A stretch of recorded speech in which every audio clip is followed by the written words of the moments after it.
All right, welcome back. And we're going to pick up with, in this section, which is BEC 4B Lesson 1. What we're going to start out with is on page 1B-1.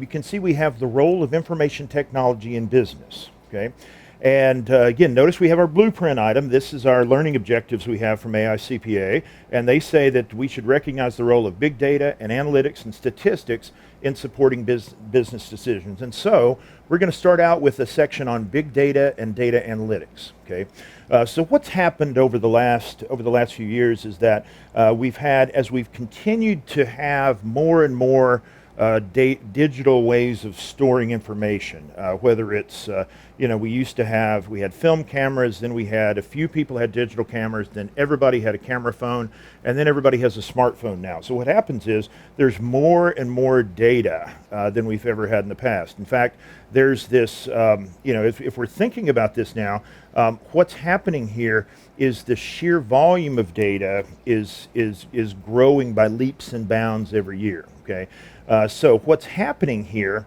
is that we have a lot of this data, but it's not well organized. The best way of thinking about this might be to think about your photographs you have. If you have digital photos you've taken with your phones or from your family or other things, you don't always go through and tag them and identify that this one has mom and dad in it, and this one has your cousin Albert in it, and all the other people over there. Now, the thing about it though is that we have all this data, but many times it's not structured. Okay, what I mean by structured is that it's not been formatted in a logically organized, in a spreadsheet, relational database, or in some way where it's clear that this represents this item. Okay, and I can find it and search it very easily. And so unstructured data typically could provide meaningful information if you interpret it. So for example, if you had a bunch of VHS movies, VHS is something before you were born we used to play movies on. Okay, if you had a bunch of old movies like that, then what you could do with them is you could feed them into YouTube, and then you could recognize the voice in them, and then you could word search them for particular scenes inside of the movie based on that. And so that would be a way where we would be taking that unstructured data that was this blob of digital stuff that was the movie, and turning it into something that's been organized, and again making it where we can get to particular things immediately through it. Okay, so a few ways. So the challenge again with data and big data in particular is that we have all this digital information. Some of it is things like email, where we've got some structure to it, but we'd probably need to have a little more structure to it to be able to find things effectively and tag it or tag it effectively. But the real challenge we've got here is that we have all this unstructured data.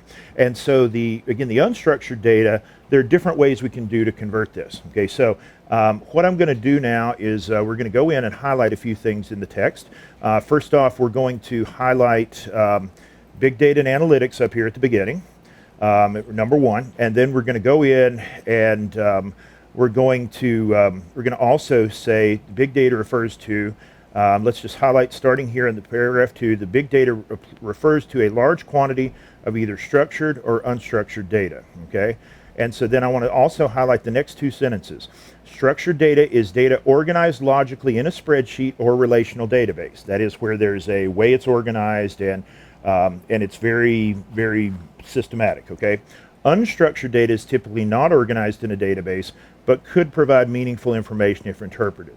Okay, so text and media files are typically categorized as unstructured data, and it offers the greatest amount of insight. Okay, so for example, if creating good information from this data is one of the tricks you have here. So some companies now, when they're looking at social media comments and feeds and everything, they'll actually look at those things and they do keyword searches in there, and they have a scoring algorithm that looks at the different words, and they can say, okay, this word's positive, this word's negative, and they can give you a score and tell you what the score is for things. This percentage is for us, this percentage is against us, and so the idea here is that you might use that to convert unstructured data into structured data. Okay. Similarly, if you had pictures, you might go in and put them in Facebook and then tag everybody in there.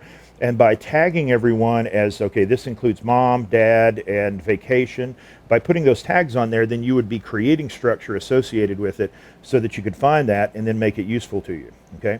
Now, a second approach